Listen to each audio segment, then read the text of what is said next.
This episode is brought to you by State Farm.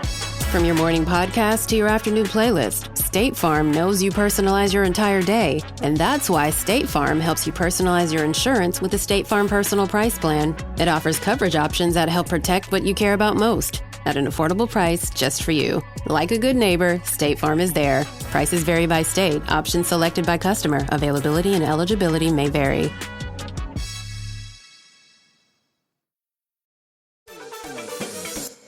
In sports, the scoreboard doesn't tell the full story, but Netflix does. Stories about dads who happen to be world-class quarterbacks and a battle for the heart, soul, and direction of the multi-billion-dollar business of F1. Whether you're a diehard fan or you're brand new, Netflix has the stories for every type of fan. You can watch these incredible sports stories like Quarterback, F1 Drive to Survive, Untold, and many more now on Netflix.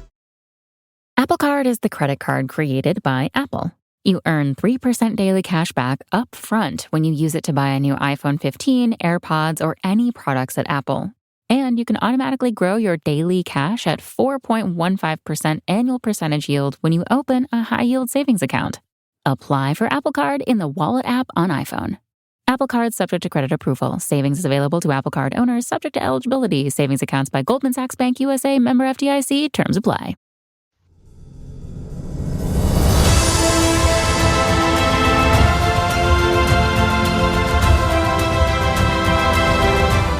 Welcome to Scarlet's Fever, the home of Saucepan Central and Westerer is Besterer.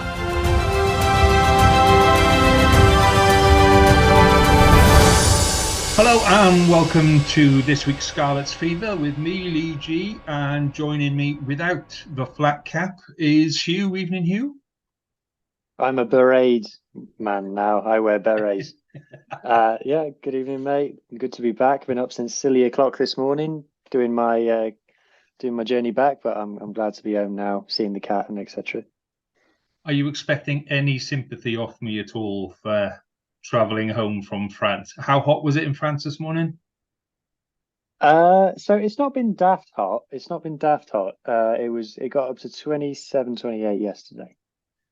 It's hard life, isn't it? It's hard life. Bloody hell. So Martin can't be with us this week, so me and you are just going to crack on, and hopefully Martin will be back next week. So yeah, normally we do, just to start with, we do, tell us about your week and all of that kind of stuff. So I've had a boring week. I've done bugger all. So tell me about France, Hugh. Tell us about. So me and the girlfriend planned this trip a little while ago. She's got a family friend who owns an apartment in a place called San Rafael / Fréjus. It's two sort of places that are right next to each other. And there's like it's not an estuary, but there's like a thing that's not quite a river, a canal, I suppose it is. And one side of it is San Rafael and one side of it is Fréjus. And I'm not sure which one we were on. Anyway, so we were there. If anybody's like picturing some kind of penthouse in Paris kind of thing, it wasn't that. It was very nice, and we were very, very lucky to be there. But we're not that kind of lifestyle. But it was great. So we went down and got tickets to go to Nice to see Scotland versus Tonga. People asking me why I didn't go to Lyon. we had the location for the apartment that we could go to first. And then we managed to get hold of tickets to go to a game to support that. So that was great. I have to say that I can see why, if you're a pro rugby player or if you're any kind of a good rugby player and you get a phone call from Toulon or Lyon or whoever it is, and they say, hey, come play for us, we'll pay you loads of money. And you go for a visit, I can see how you could go, yeah, all right. Yeah, this seems like a good idea. I've no need to go home. I'll just stay. It's the selling it to the missus that I think it must be the funny bit when the players go, right, I've had this offer from a club. They're going to pay me loads of money, but we do have to go and live on the south of France and the Mediterranean coast. You've packed the bag already. Okay, right. Okay. Where'd she go? She's gone. No, who closed that door? Do you not want to think about it? After we get my ass on the plane. Okay, all right. Yeah. Okay, I'll go. So yeah, I could see if I was a rugby player in Toulon, called me up. I think I'd be on the plane pretty sharpish, to be honest, or Toulouse. It was interesting actually, because rugby is definitely bigger in that part of the world than it is in England, for sure. So I was going around I wore my France jersey on the first day, and I wore my Toulon jersey a couple of days after that. And I had people give me the thumbs up, like, "Oh yeah, I like it." And so, but the slightly awkward thing is it went a bit too well, and everyone was speaking to me in French and was making conversation with me about rugby, and I obviously don't speak French, and it wasn't just like the waiters were seeing me in the cafe or whatever it is in the rugby jersey. Randomers on the street and other people in the cafes and things were coming up to me and striking up conversations about rugby in French. And I just have to go, je ne parle pas français, pardon, pardon. And they're like, oh. Like one bloke particularly looked mortally offended by the fact that I was wearing a France jersey, but I couldn't speak a word of French. So yeah, it was very nice. One thing I will say about the place we went though, I've never been to a place that wanted tourists less. Like you go, this is going to sound daft. It's going to sound daft, but everyone there was French. Now it was in France, so that's all. But you go to somewhere like Mallorca, or you go somewhere like other holiday places in Italy or wherever it is, and most people there, like the expectation is that you aren't from there. But everyone in this particular village, town, wherever it is, port, was French. Like all the other customers, everybody else there was French. We were the odd ones out being tourists. So no one spoke English to us the whole time we were there. And those are typically French things, like all the restaurants closed at lunchtime. And went to multiple restaurants for lunch and had waiters tell us, no, we're shut. And like, what do you mean you're shut? It's lunchtime. I'm like, no, we're not serving you. Go away. Oh, right. Okay. So yeah, had a Mackey's one day. So that's the kind of luxurious lifestyle it was. But yeah, no, I'm complaining, and there's nothing to complain about. I did spend lots of time out in the sunshine. Didn't get to go to Toulon because the train ticket cost too much. Yeah, but did get to go to Tunis. Yeah, cool, mate. So, see, now when you said you were going to France and you were going to be out there and you were watching a game on Sunday, and I was like, oh, fair play, cracking. He's going to have a great time. And then you end up watching the Scotland-Tonga game, and I was a bit like, okay. Why is that? It confused me for a little while, I'll be honest with you, mate. But it looked like a good game. The Scotland game looked like a good game. It was a fun game to be at. It was great to see Tonga because I had never seen Tonga before. We'll come on to it later, but the annoying thing is I did the maths in my head and I was like, right, it takes us however long to get there, and then the game will be this long, and then it'll take us however long to get back. So I thought, oh, great, I'll miss the Wales game because I hate watching Wales these days. I get so stressed. So I thought, oh, if I'm driving, I can't even check the score.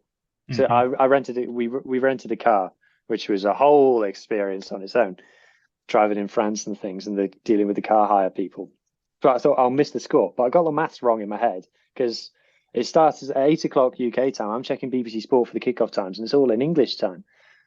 But I'm in France, so the games don't start till 9 p.m. So I bloody watched. I got back and I was like, I've only missed the first 15 minutes of the Wales game. Bugger, I'm going to have to put this on. So yeah, I put it on. But fortunately, I didn't see Australia score a single point. So that was nice. See, it's stuff like that. When you say stuff like that and you think, yeah, actually, after 20 minutes, they didn't actually score at all. That was really, really good. But we'll get on to the Australia game later. We really will. But what I will say about the Wales-Australia game now is I judge my games by my supply of Pringles and beer. So I'm a stress eater and a stress drinker, and I know I am. And I should take all of the crisps away. But if I'm not, then I'll find something to eat, just because that's how I get through a game sometimes. I got through in the whole game 3/4 of a bottle of beer and less than half a box of Pringles. That's how comfortable that game was. I was, other than the first kind of 5-10 minutes where I was screaming at the screen and go, yes, this is fantastic. And then the rest of it was just, they're shit. Australia is shit.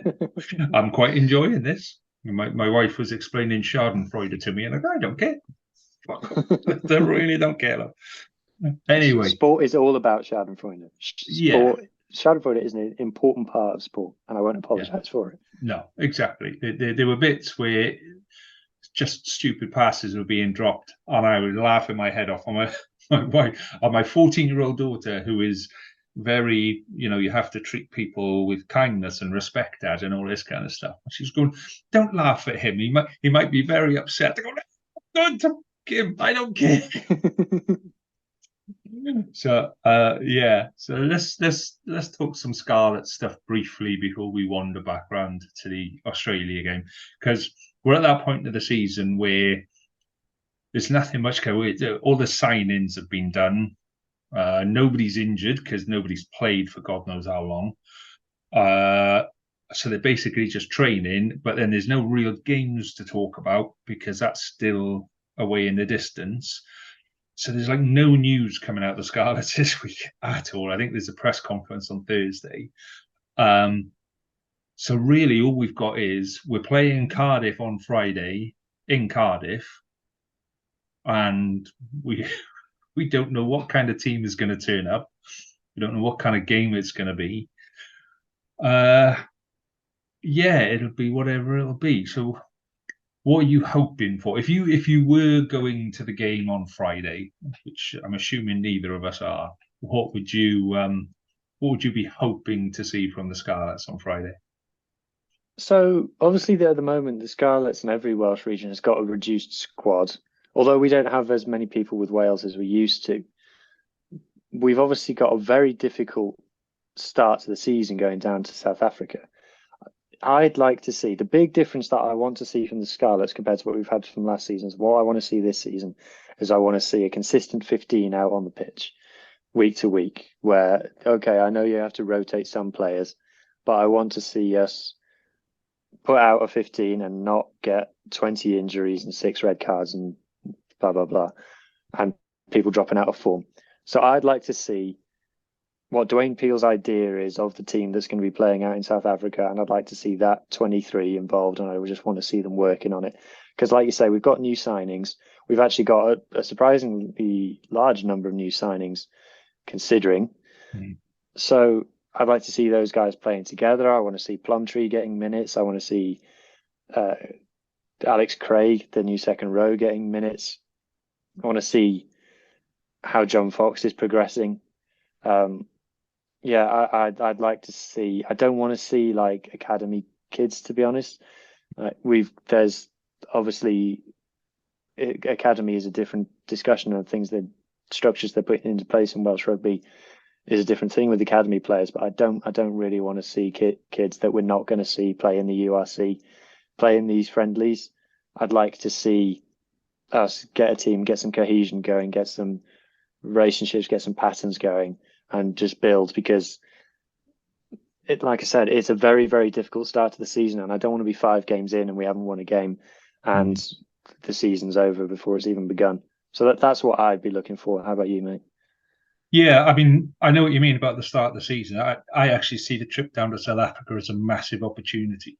I think if you're gonna play against South African sides, this is the time of year to do it when they're without their big stars, and they are still a little bit cold. So we've beaten both sides that we're going to go and play, or albeit over here, and they haven't recruited particularly massively, so they're a bit more stable, I guess, because we lost a few players. But I think the core of our squad is actually quite strong. So I mean, I would like to see on Friday. I would like to see the opening front row of Samson Lee, Ken Owens, and Wyn Jones. I think if those are the first 3 names on the team sheet, I think Cardiff are going. We'll play from half time. We'll play the second half, boys. You play the first. But so the guy who played hooker last week, Sean Evans. Yeah, the converted back rower. I've only seen highlights, but from what I saw in the highlights, he was just everywhere. He just seemed to be in frame all the time. So it was a really powerful carry for his try from the highlights. Yeah, and I think it's time for people like him to put his hand up and say, "Yeah, I'm coming through," because you've got Ken Owens there, you've got Ryan Elias to come back. So I actually think it's a really good opportunity for him to put his hand up and show what he can do. Similarly, I think Ewan Shenton, this is his season. I think this will be the season where we'll see Shenton come through at 6. And I'm actually really looking forward to that. I think the interesting position that we've got this year is number 8, and whether we see Fafita at 8 more. Now that we've recruited more kind of out and out second rows that can play at a higher level, whether we see Fafita at 8 more, whether we see Tuipulotu come through, or whether we see Ben Williams come through. So I think that's a really interesting competition because they're very different kind of players, and it'll be interesting to see how that back row position works itself out. So, but yeah, I'd quite like to see some of the players who maybe aren't, people like Shenton who had a bit of a run, but they haven't had a consistent run. And what we saw last year when we went through the red card thing, where we had to throw Tuipulotu in, and by his second game, actually, he was looking comfortable. By his third game, he was looking really good. So maybe using this game and the game against the Dragons to actually stick with, like you say, a core of players that we know are going to come through at some point this season, because I think we're going to get injuries. We're going to be in a position where we're down to the bare bones, and we're going to be right. We'll have a quick flick through the book. Let's see if we can find somebody who can play 13. Because all of our 13s are injured, and see if somebody who's on the wing can play at 13. Or, I think your man from Llandovery might block Dwayne Peel's phone number, I think, at some point during the season. Because Dwayne Peel's like, could I please borrow a hooker? You mean the hooker that you released last season is now our first choice? Yes, please, could we have him? Yeah, we'll have him. I agree. I agree with guys like Shenton and Ben Williams. If they're going to break through and be the guys, it's an interesting point. Obviously, we're gonna do a podcast in a couple of weeks' time, looking at the squad and previewing the season from that point of view. It's interesting a point about Fafita, because obviously we've got Plumtree now, and they're very similar players. Fafita's been playing 8 for Tonga until he's got his red card at the weekend, doing Scarlet's proud. But I think both Plumtree and Fafita, their best position is 6 for both of them. But Fafita obviously played all of last season for us in the second row next to Lousy, which Tonga seem to have had no interest in playing him at. They played his brother, Javi Fafita, I want to say. Something like that. Begins with H, definitely. Been playing him there. So it's kind of we've got a lot of hybrid players, which is very modern, which is very in vogue for the game. I mean, look at what South Africa do. They've got all hybrid forwards and things. So I would expect Fafita probably to be initially used as a number 8, but then obviously that pushes Carwyn Tuipulotu out of the team. Although he hasn't quite yet set the world alight like I was expecting him to. How old is Tuipulotu now? I think he's only about 22. Okay. He's not like for a back row player, you'd expect somewhere between 24 and 30 to be peak kind of back row. You get the odd freak that comes through a bit earlier, but on the whole, somewhere between 24 and 30 is where you expect them to do a lot of damage. So given, he had a couple of runs out last year and he did well. I think this is what's interesting about the Scarlets for this year, is that actually, we've lost quite a few players, but we've got a lot of talent left there. And it might just be there's a lot of cream and not much milk, if you know what I mean. Yes, I get what you mean. So, and that's where injuries come in, and potentially, let's not forget, the agreement now is if Ospreys or Dragons or Cardiff get injuries and they need to pull players, then they get an automatic kind of like, oh, we'd like him from, we'd like a Scarlets player. We've got 3 hookers injured. You've got 3 hookers fit.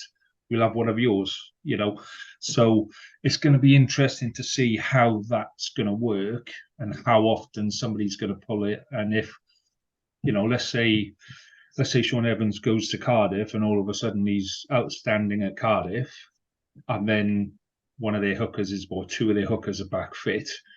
How long are they going to keep him before they send him back? Is he going to want to come back? There's all sorts of things like that just kind of make me wonder, what's this season going to be like? Are we going to see a lot of movement around clubs? Are we going to see a lot of injuries? We're going to have Welsh players come back, then disappear for the Barbarians game, then they might come back again and they'll only be here for like 2 months and then they'll be off to Six Nations, So are we going to fit a European Championship in the middle of that as well? So, yeah, I'm kind of nervous for what we've got coming in terms of, are we actually going to get to the end of the season and go, well, that was shit, we need to change things radically? Or are we going to get to the end of it and go, wow, that's gone so much better than we expected, and we've developed, just by giving them game time, we've developed a load more players, but yeah. So anyway, the Cardiff game, I digress. The Cardiff game, I would love to see, Johan Lloyd get a bit of a run out. I don't know how he went against the Barbarians, but if you're going to invest money in a player, then you got to bring it. It's interesting that Dan Jones got man of the match against the Barbarians. Yeah, did he? How long did he play for? Well, that's what I don't know. I don't know how long was he on for and how much. I know Johan Lloyd played at least into the second half at 10. And someone did post that he had a good game. Obviously, I can't verify that, but Dan Jones has been very much a Dan Jones type of player. To be fair, he controls the game well. He's got a good boot on him, but he's not that creative Costello and Johan Lloyd. So I don't know. Maybe he was more creative. Maybe having Johan Lloyd come in that challenge for the position has pushed him on a little. I don't know. Yeah. Well, Johan Lloyd did an interview before the Barbados game, I think, for the captain's run for the bit that the Scarlets put out. And they said, are you looking forward to the game? And Johan Lloyd goes, yeah, well, I haven't played 10 in a while, so I'll be looking forward to that. And I was like, hang on a minute. Aren't you supposed to be our backup 10 who's probably going to be playing most of the season at 10 because Sam's going to be away with Wales? So that was a bit of a worry. But by all accounts, he went okay. And I think he's a naturally gifted player. And I can see, I haven't done a stats comparison or anything, I like Carrick on Twitter, but the eye test, you'd say that him and Sam are similar. So I think that's the important thing, that we're not going from Sam Costello to Dan Jones, who are completely different types of 10. If one's not there, we should have another who can play in the same way. And I think the advantage with Dan Jones is that you've got something up your sleeve that if you do want to change the game and play a different game and play it slightly differently, then you've got Dan Jones there that you can. If we want to stick to playing open and creative rugby every game throughout the season, then people will start to work us out. People will start to close Costello or Johan Lloyd down. So, there's got to be a different way of breaking it up. So I think it's a good way. It's a good balance between the three of them. Costello could be Wales' first choice 10 before people realise, because Biggs is obviously retiring and Anscombe's off to Japan.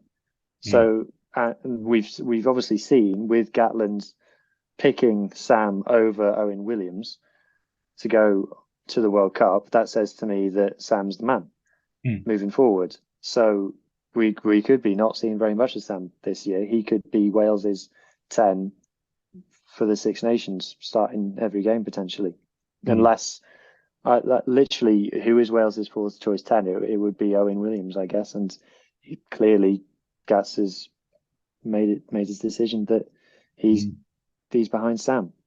Well, we've had instances in the past where Scarlets have supplied 2 and sometimes 3 scrum halves. Yeah. So I don't see an issue with possibly at least 2 of our outside halves being included. If Yohan Lloyd starts to fulfill that potential that he has, and Gatland suddenly goes, actually, we can play a creative game. If I've got a creative 10 and 2 crash ball 12 and 13s, yeah, let's go with that.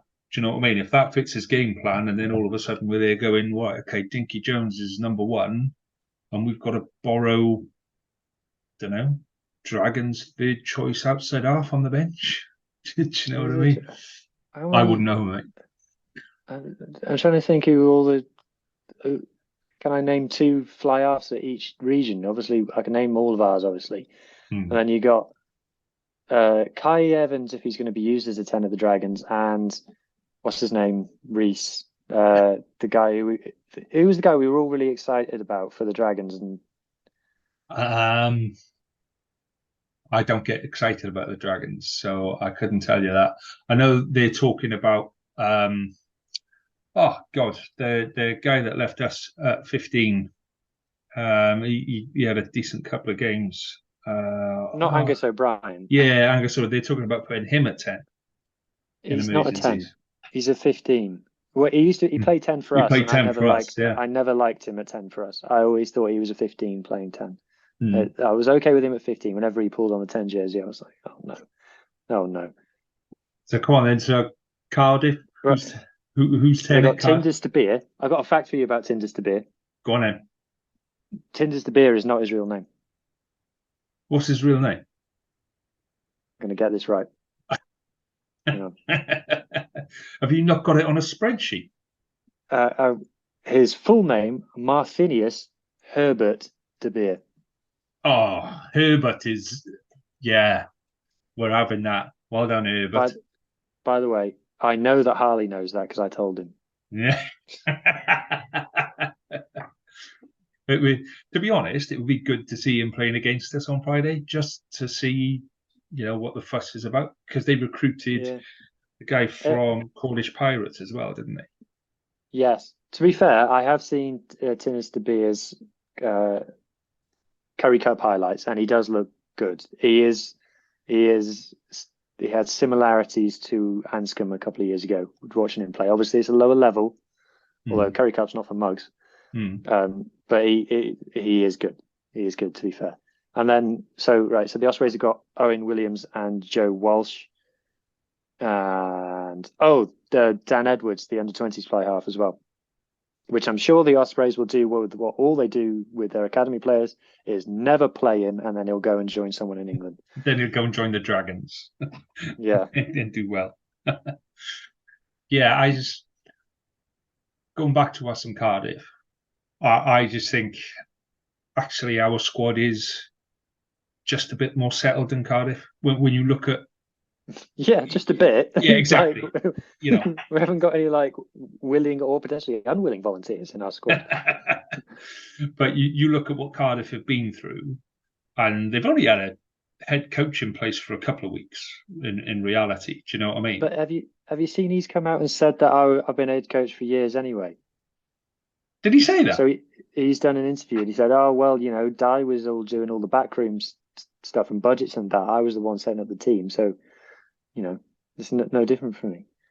Well, that's how to make your own coffin, isn't it? If he was head coach already, then why have they given him a job? Because they didn't. I suppose they finished as top Welsh region, didn't they? Will Reed is the Dragons fly half. You've been Googling it, haven't you? I'm on their squad page. Their kit's nice. I'm well jealous. Oh, by the way, I'm completely going off on a tangent here, but it is Scarlet's related slightly, I promise. So my feelings on Castor. So they're in hot water at the moment because they do the kit for Aston Villa. And the players for Aston Villa have been complaining that they've got this new finish on the kit and it holds the sweat. So the Aston Villas, if you see them towards the end of the games, their kits are absolutely drenched, and the players have been saying this is affecting our performance. It is like the kits that Castile make is actively making it more difficult for us to play football. That's bad enough. The Aston Villa women's team also uses the same Castile kit, and they're not happy because it's one thing if a bloke's kit becomes a bit wet and sticky. Yeah. If a female player's kit goes that way, it's a bit more of a potentially serious issue. And they come out and said they're doing interviews with the press and stuff and saying we ain't happy. We don't want to wear this kit. So that's Castile doing Castile, and I'm sure that they will do the normal response that they do every time they get a bit of criticism, which is say, well, people just don't understand what a quality product is, blah, blah, blah. There's nothing wrong with us, etc. See, Castile is to you as George North at 13 is to me. There's all these arguments that people can throw at you, but you just go, nope, because look, here's the evidence. And my evidence overrides your opinion. So enough. So let's wrap up Friday with a kind of we don't know what kind of team Scarlet's going to put out. We know it's not a competitive match. We don't know what type of team Cardiff are. We don't actually know if Cardiff have got a full squad yet, to be fair. So there might be a couple of people walking past with someone goes, what size boots are you? 9? We got a spare. I got a pair of boots here. Come on, off you go. So yeah, I think it should be quite a comfortable victory for the Scarlets, provided we put out a decent team. Even I think if they put out a decent team and we put out a decent team, it'll still be a comfortable victory, just because we're a bit more comfortable with each other and a bit further down the line. I think they've got positions where they'll be playing someone in a position that isn't their position. So I don't expect us to do any kind of prep or research for the game, to be honest. You wouldn't in pre-season, but I think it is. Say if John Fox is playing, he'll look up and he'll see, like, hang on a minute, they've got a winger playing inside centre. I'm going to run at him, something like that. Yeah, T-Lady at fullback. Yeah, yeah.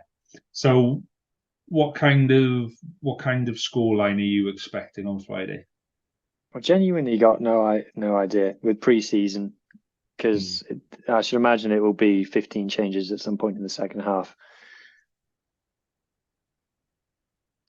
I think I can see it being like one of those low quality affairs where there's loads of drop balls and it's a bit of an eyesore, to be honest. So I'm going to go Scarlets 29, Cardiff 24, but because they scored, we'll try within the last play of the game to make the scoreline look respectable.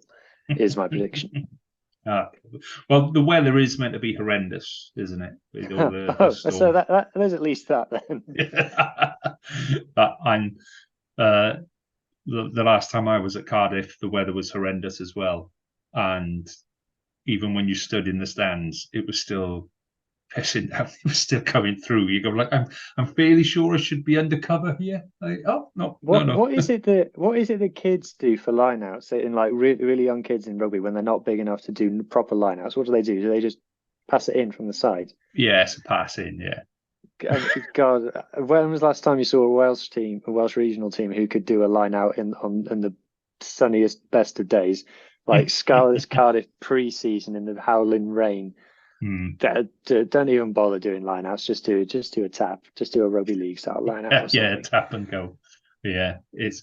I said on our pod last week with the Llanelli Warriors, so they played their game down in Milford Haven. So if anyone knows the Milford Haven second team pitch, which is now a 4G pitch, it's literally right on the cliff top. It comes in and it's right on the cliff top. And when the wind is blowing up the estuary, it blows directly down the pitch. And I swear to God, we were playing there. I was watching my boy play, and they scored. and they took a kick into the wind, and the ball went through the posts, turned around and came back out. And I could see the referee looking at it and going, well, it's gone through that. It's gone through. So it must have gone through. Just because it didn't land the other side, I'm sure that's not the criteria. It's gone through the H, And they were they were under pressure on their own line, 5-yard scrum on their own line. I swear to God, their scrum half stuck it up in the air. So you'd think, oh, maybe that's just going to land just outside the 22. The wind took it. It bounced once on our 10-yard line, a second time in the 22, and then it went dead. And you're like, everybody stay there, boys, because it's a scrum for kicking the ball dead 100 meters that way. It's one of the windiest pitches that you will ever see. So, yeah. So good luck to the boys playing on Friday, because if it's as windy as that in Cardiff, Christ alive. Yeah. Anyway, let's talk Sunday night.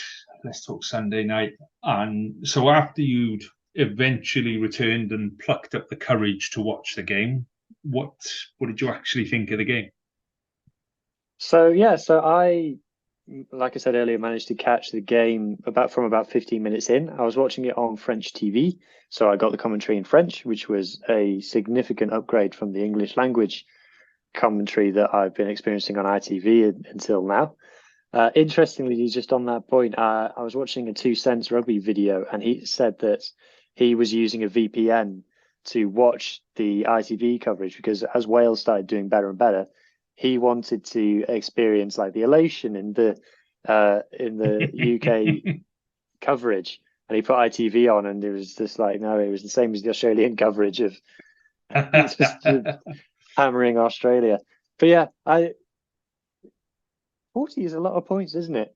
40 is like many. Like, I think that's good. Like, I kind of want to go, can we just watch the game back and count them up again? Because that seems like a lot.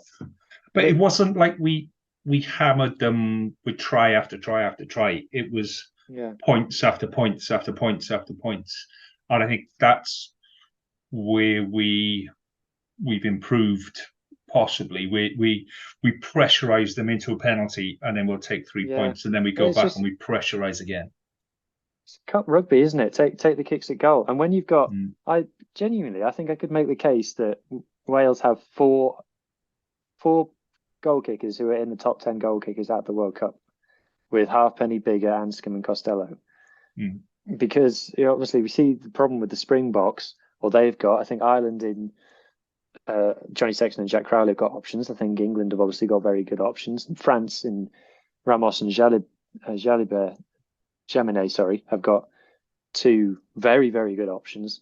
But apart from that, I can't think of any particularly good goal kickers. I don't think, obviously, Bowden Barrett, we know he's not a particularly good goal kicker for New Zealand. I think Mo'unga takes the kicks. I can't really think of any other good goal kickers. We've seen all the tier 2 things. So, we took our points. Which brings me on to a bit in the first half. I want to say it was on about 25 minutes where Australia could have kicked 3 to go 10-9 behind. And they went to the corner. And I was watching by that point, and I remember thinking, that is so disrespectful. Like, I couldn't believe that they'd gone for the corner. I was pissed off. I was like, you think you're just going to kick it? So you could... 10-9 is a good place for you to be in this game, based on how it's going so far. And you're just going to kick it to the corner and think you're going to drive us over, are you? And of course, that was the line that they overthrew, that Jack Morgan then booted into next week. Well, if you look back at it, they went front of the line, but I think it's the lifter slips or falls over or gets pushed out or whatever. So he's going to lift, and the guy's obviously got to jump into him so he can lift him, and he's gone over the top of him, and the guy lifting behind him has then followed him over the front. So that's 3 players taken out of a line out, and then everybody else is peeling around the front, and Jack Morgan must be sitting there going like, hello, this is tasty. They all buggered off round the front and left me have a ball. It was I think that was indicative of the Australian night. Just everything went wrong for them. If it could go wrong, it went wrong. just everything was a nightmare for them.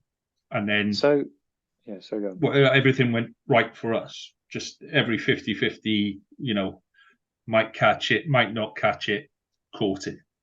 It's just one of those nights. So Australia were poo though. Like in the second half, especially, they were terrible. They offered no challenge to Wales. I've never seen a Welsh pack at the set piece have it that easy.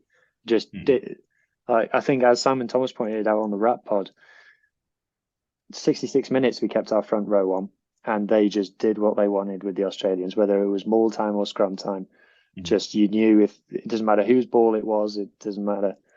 You're going backwards. I've just looked it up here on Rugby Pass. Apparently, we only averaged 2.8 points per 22 visit, which is the best part of a kick, obviously. But it just felt like we were getting, even when Anscombe slotted the drop goal, it was like, oh, goodness sake, lads, and then just stuck it over. I was a bit annoyed that he missed his last conversion, though, because it was a bit of a sitter, let's be real. But anyway. It's just been picky now. No, I think you're right with the scrum. I think that's where we won it. We won it up front, in set piece and in rucks, because Beard and Rowlands were taking 3 men out at every ruck. If one of them was first man over the ball, they just had the body positioning right. The drive was there. I think both of them won a turnover each just by driving over the ball. It wasn't a jackal. It was just a straight drive over, and that's just power and determination and good technique. So, and poor technique from Australia, from standing there upright, going, "What's that guy doing? Oh, he's just won the ball." So, I think there was a lot of stuff there in the forwards that actually made life a lot easier certainly for the back row, for the halfbacks.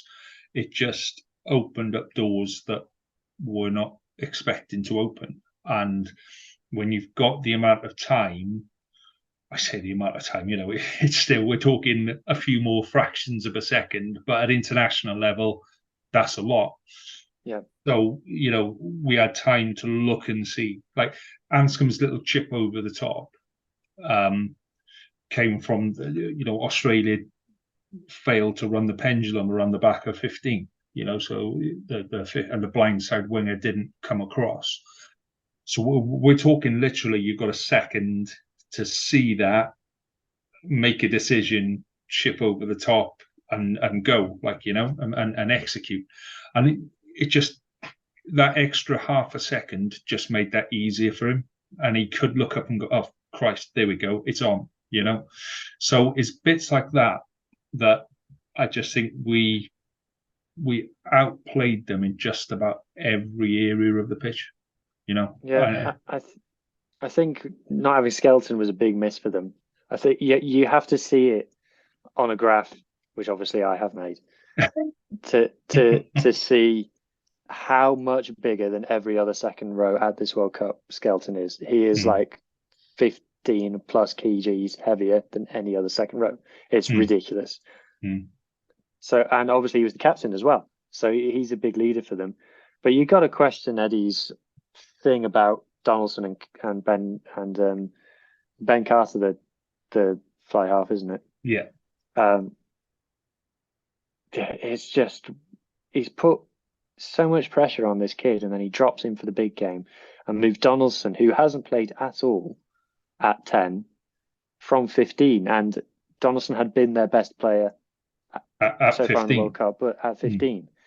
Like, what are you doing? And I think someone else on another pod made a really good point, that moving on to the Eddie Jones thing, which I'm sure you'll want to give your thoughts on as well. That if you talk about the great coaches operating in the world at the moment, you talk about Razzie Erasmus, you talk about Andy Farrell. I think there's an argument to say Gatland is getting back to there as well. They put their players first, and they care about their players on a personal level.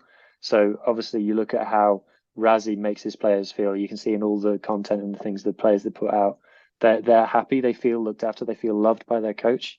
I'm sure Ireland feel the same way. I'm sure that Andy Farrell is a very intimidating man, but I'm sure if he's on your side, I'm sure you feel very backed by him. And Gatland has very clearly made a big effort after, I think he would admit, mishandling the Six Nations. He's made a big effort to be the father figure that I think some players in this side need, where I said, look, you guys aren't crap. You're good players. You're talented rugby players. And if you work hard, if you work harder than everybody else, you will win games. And you can see that belief starting to grow in the players now of, well, we have worked really hard and now we are winning games. So maybe there's something to this. Whereas Eddie Jones, on the other hand, clearly doesn't give his players that feeling of, our coach has got our back. All of the stories that have come out are coming out now from the England side and have come out from the Australian side previously when Eddie Jones was with Australia.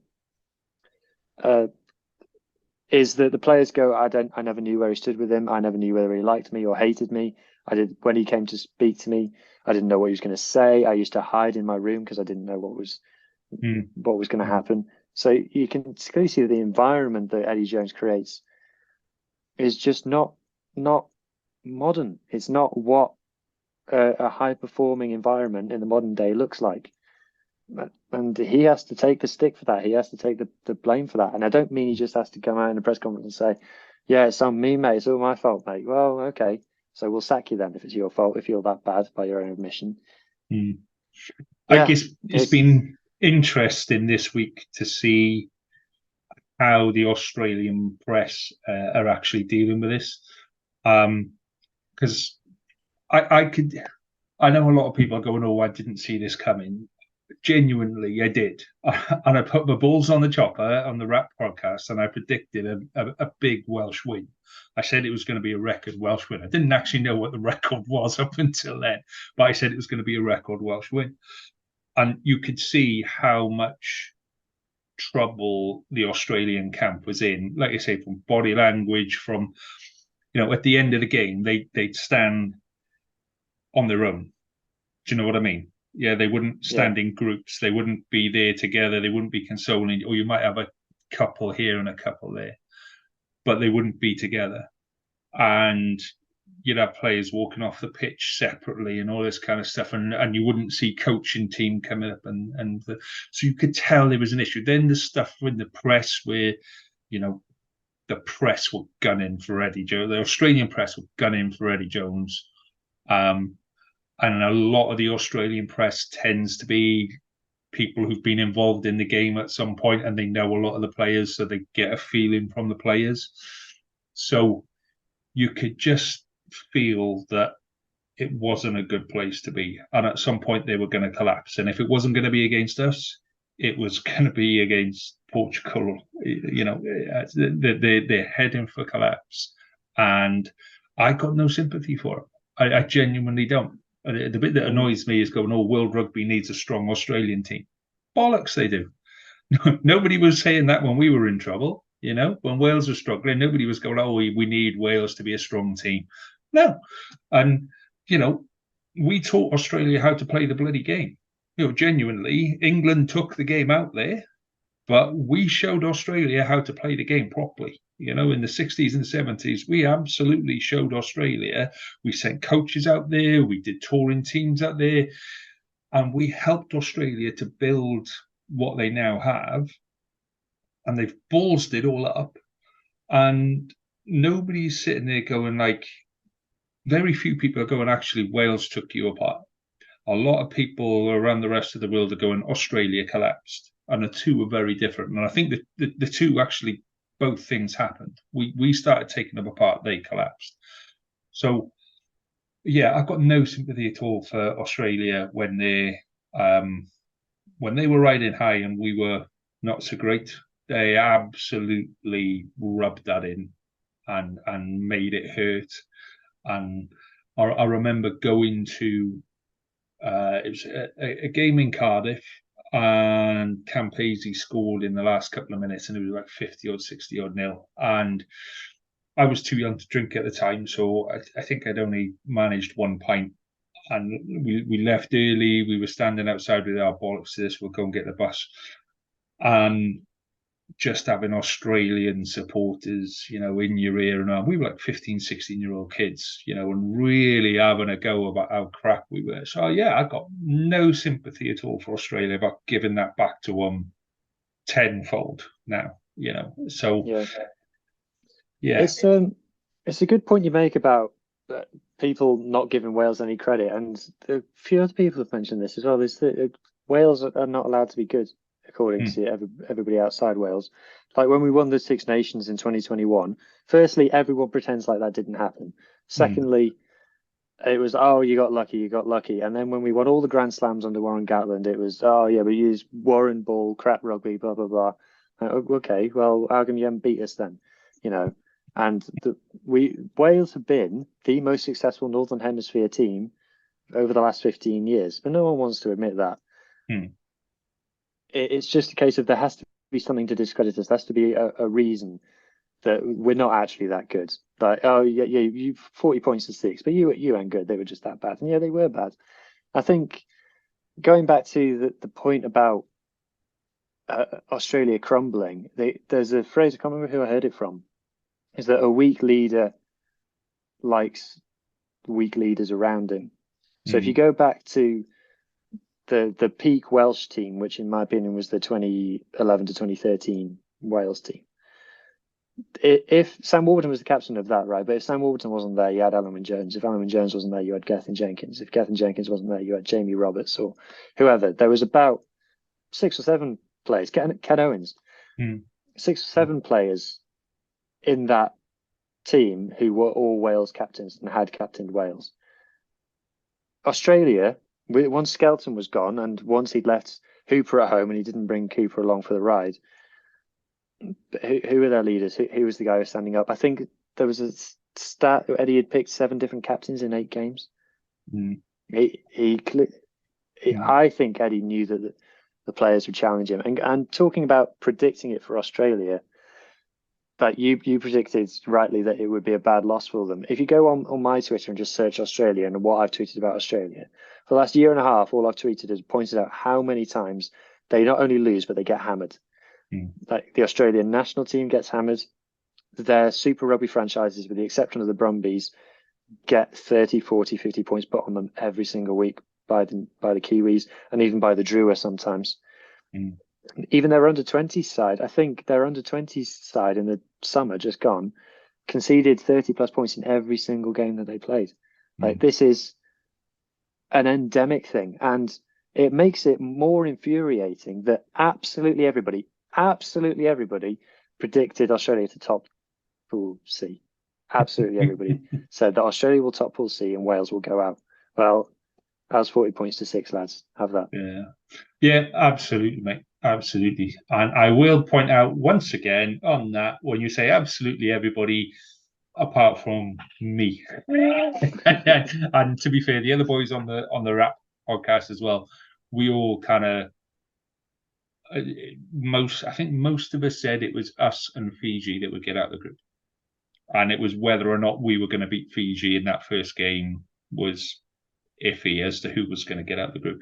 So yeah, I think we make the most of it. I think one of the most interesting games of the World Cup is now going to be Australia-Portugal. I genuinely do, because I think Portugal are, even without the victories, they've actually played some really good rugby, and they must be looking at that Australia side going, "Hey, boys, here we go. I think this is the one. This is the scalp." And I made a prediction that Eddie Jones would be travelling home separately from the rest of the squad because he's going to get sacked at the World Cup. That's my prediction. He'll be the first coach to be sacked at the World Cup, and the rest of the squad will stay on for a while, and he'll bugger off probably to Japan by the sounds of it. His safe land. So just my last thing on that then. So Portugal played Australia A in the summer just gone. So this was the famous Australia A team that made up the bulk of the Barbarians team that played the Scarlets last week before, where the Australia A team had more caps than the Australia team, Wallabies. So I've got the lineups here. So some of the names. So Lonergan in the forwards for Australia. You had Bernard Foley at 10. Remember him. James O'Connor at 12. Remember him. Tom Wright 15. Those were the players that played Portugal in Portugal just last month, and Australia won that game 30 points to 17. Australia A won that game 30 points to 17. So that's what I'm comparing it to. So I will be saying, can Eddie Jones's Australia do better than Australia A did against Portugal? That's the question that I want answered. They have to put at least 30 points on Portugal, in my opinion. Otherwise, it's in a way worse than the Wales defeat. I just hope, and I don't know if it's going to happen, but I hope that Portugal come out all guns blazing, score a jammy try where Australian handling goes wrong and somebody falls on the ball over the line and they're 7-0 up. And then from the kickoff, a break in midfield, marvellous try, 14-0 with 5 minutes on the board. And I'm just like, oh my God, this is somebody phone Australia now. Let's see what's going on. Because, yeah, I don't want to rub it in. Well, I do. I want to rub it in. I want to rub salt in the wound because, yeah, I've got some really bad childhood memories of Australia. I've seen Australia come to the Millennium Stadium, get some kind of jammy, crappy win with Curly Beale scoring in the corner in like the 85th minute or whatever it was. And then they interview the Australian captain after the game and they go, "Oh, that was a tough game. You nearly lost that. Give us your thoughts." And go, "It's just Wales, isn't it? We always beat Wales." Like, fuck you, right? Your time is over. Yeah, absolutely, mate. And I genuinely hope Portugal do a job on them. I really do. And they've seen how to do it now. You know, they've seen how not just to win, but how to take Australia apart, how to stop Australia playing, and how to put a shitload of points on them. Because they scared, Portugal scared us, albeit a changed team, but they gave us a nasty scare and they can compete if they want to. So I really hope that they bring that game and they're enthused with it, they're built up with it, they're excited by it. If you compare the two camps and the attitude in the Australia game and the attitude the Australia camp and the attitude in the Portugal camp, I'd say Portugal are more up for this game than Australia. Hugely. Yeah. And what can Eddie do with selection now? What he can't drop the rest of them. There's no one left to drop. No. We haven't talked about Wales very much though. So just from a Scarlet's point of view, I thought Gareth Davies had possibly his best game for Wales. Yeah. I thought he was man of the match. I really did think he deserved man of the match because kicking was absolutely, decision making was on point. His defense was on point. There was one kick that he missed the catch off. It was an high ball and he mistimed the jump. But other than that, he was pretty much inch perfect throughout the game. I thought he was amazing. Really did. Yeah. Normally you're watching Gareth sometimes and you're thinking, no, don't do that. No. But when he came off and Thomas Williams came on, that's when I was thinking like, oh no, right, Thomas, see what Gareth was doing. Yeah, do that. Yeah. Don't go having any ideas. Don't have any original thought. All right. No. I know what he's like, Thomas Williams. He sometimes a bright idea pops into his head. Like, don't want any of that. Just kick it, Just okay? do it, yeah. It's funny. I meant to say this earlier when I was watching the game, and obviously it got to we were like 5 tries ahead with 7 minutes to go, and the girlfriend says to me, "Oh, we've won this." Then I was like, "Nope, hang on, steady on now." Still 7 minutes to go. We could very easily still lose. Yeah, it's strange, isn't it, that we're so it's so ingrained in us about. Yeah. How I think it lives in there because it's painful. How painful some of those losses have been, like when we were 20 points up against Australia or whatever, and we still find a way of losing it. And there's this lack of belief in supporters that we can't get away from. And when I said Wales were going to win, I was a little bit shocked at myself. I'll be honest, because even in the back of my head, I was like, I just hope. I hope we do. Oh, if we lose this now, they're just going to rip me to pieces. I'll switch Twitter off for the night, like, you know. So I heard Carwyn say that we're going to beat the All Blacks in the semi-final. I thought that was a bit. I'm not quite there yet. Yeah, it's one of those bits that, you know, we're still not playing exciting and interesting and creative rugby, but we're back to this bit where winning is more important than playing creative rugby. But what we did do is we played no risk rugby really, really well, and with the best will in the world, if you wanna beat Wales now, you have to play risky rugby. If you come up against Wales and you go, we're going to play no risk rugby, then it's very much Ireland against South Africa. You know, two sides just headbutting each other for an hour and 20 and seeing who's still standing at the end. But if you want to beat Wales now, you have to be creative and you have to have something different and do something out of the ordinary, because actually we'll just defend our asses off for 80 minutes. Yeah. It's like what Razzie said about us in that famous video. It's like these buggers don't quit. That's Wales. That if you want my opinion on winning rugby versus exciting rugby, Scotland. They play exciting, interesting, lovely rugby, and the reason that so many Scottish people are complaining on Twitter about the pool draw is because they know they're going home in a week's time. And it is harsh on them, but you know, maybe if they'd have been in England's pool, it might have been different. But if they'd have been in our pool, they'd be complaining because they're up against Wales and Fiji or Wales and Australia. You know, that's the way the pools drop. Scotland's greatest ever team finished mid-table in the Six Nations.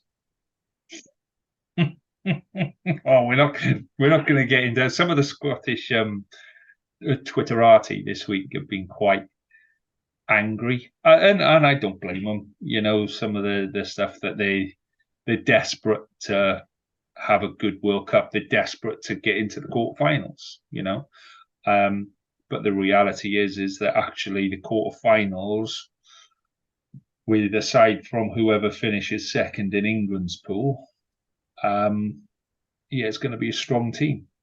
You know. All right. Oh, okay. All they have to do is beat Ireland. Beat Ireland then.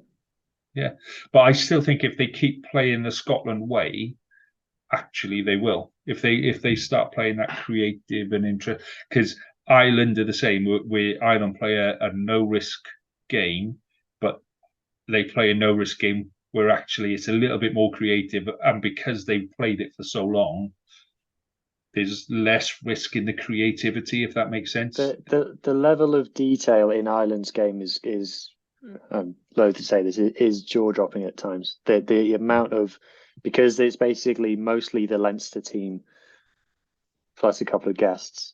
That like you say, it's a core of players who play together so much for so little time that when they come into the squad, all Andy Farrell has to do is work on details and work on what do we do in this situation, what are we looking for, what am I looking for from you. Like, look at this scrum half situation. You got Johnny Sexton who's going to be there. So you either pick Jameson Gibson-Park, who is his club mate, or you pick Conor Murray, who he's played for what, 10, 12 years. There's no bad selection. Andy Farrell can't mess up selection. So it's just the level of intricacy that he's able to add to Ireland, and South Africa are the same as well. And the All Blacks used to be like this, less so now. France as well are a bit like it as well. Just that's what makes those four teams a step ahead of where Wales are. Wales just don't have that level of detail in our game at the moment, and I'm not sure we ever will. And I think that's probably what's driven Gatland's simplistic Warren Ball game plan, is that rather than try and do lots of things, let's just do a few things but do them really well. Be the best in the world at what takes no talent, as his mantra is. Yeah, Well, my friend, we've reached the end of another episode. We've got we haven't actually got a game to get excited about this weekend. We've got the Friday night game, but God knows what that's going to be like with Scarlets and Cardiff. I'd say probably the game of the weekend is probably Portugal, Australia, but that's just my personal kind of favourite. There's a lot of really interesting games. So obviously it was Namibia versus Uruguay this evening. That was a really interesting game. Bit sad for Namibia not to get the result or even a point. And there's a couple of other really just interesting, like niggly games, like Argentina, Chile. Obviously, is probably going to be another one-sided scoreline, but there's going to be niggle in that game, and you know that's going to have a bit of spice to it. So you have to look for them. Hang on, let me just get my little tracker up here and see if there's any more interesting ones. Round 4, where are we? So Japan versus Samoa, that's a tight game. Couldn't call that one. Potentially, yeah. Fiji versus Georgia, that'll be an interesting one. Clash of styles. But normally when those two play together, it is a tight game. Obviously, we'll be watching that one, trying to see what Georgia can do, because I think that they've been underwhelming so far, and I think they'll be disappointed in themselves, which makes me worried that they're saving up a big performance for us. I think that game will be more interesting by how many yellow cards and red cards actually come from that game. I think that game is just going to be littered with high tackles and handbags at 5 yards. And you punched me, so I'm stamping on you, and a little bit of off the ball. I just think it'd be one of those games that'll be an absolute bloodbath. It'd be brilliant to watch. But who else have we got? What are the games that we got to watch? Italy versus New Zealand. So that should be... A lot of people are getting a bit excited by Italy. I think that excitement might go away very quickly. It might be misplaced, yeah. And before the World Cup, I predicted New Zealand to win it. And I have made a promise to myself that I'm not changing my prediction anymore. So therefore, I therefore have to back New Zealand all the way, don't I? Otherwise I'll be wrong. Yes, and we can't be having that. The spreadsheet doesn't lie. So I think that's most of the big games. Yeah, I think that's pretty much it. France. This is so all of the tier 1 teams played in week 1, and like everyone's talking about Namibia's schedule and how they've got such a bum deal from their scheduling, and they're not the only one. So all of the big teams who played in week 1 are now rested in week 4. Yeah. So France aren't playing. Ireland aren't playing. It's just being sorted out. Who's off in England's group this week then? I think England are off. It's just poor planning, isn't it? Just you'd have thought from a television point of view that they would have gone, no, we need those big games need to be dotted around a bit more. It's a type of fixing, really, in my book. It's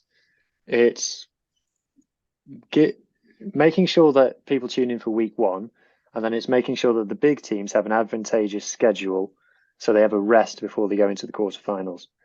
That's what I think it is. Well, at least we can start planning for the quarterfinals, unlike some of our rivals. They can start booking flights home or to Japan. Right. Hugh, pleasure as always, my friend. Lovely to see you. I'm surprised that the tan wasn't a couple of shades better, but I have got a tan. I've promoted from translucent blue to white. That's an upgrade. I was going to say the flat cap just cast that much shade around. Hey, that flat cap saved me from sunstroke. Definitely. Oh, crikey! Right. Mate, we shall talk again next week. I shall bid you farewell. And have a good weekend. Enjoy your rugby, mate. You too, mate. Cheers.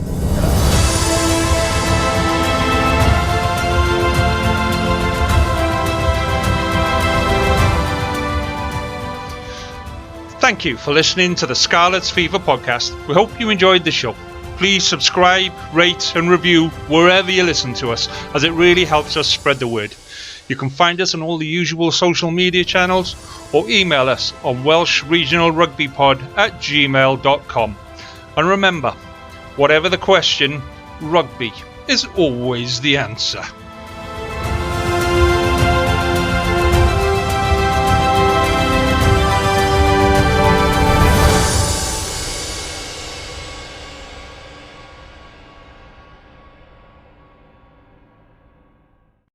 Sports Social Podcast Network.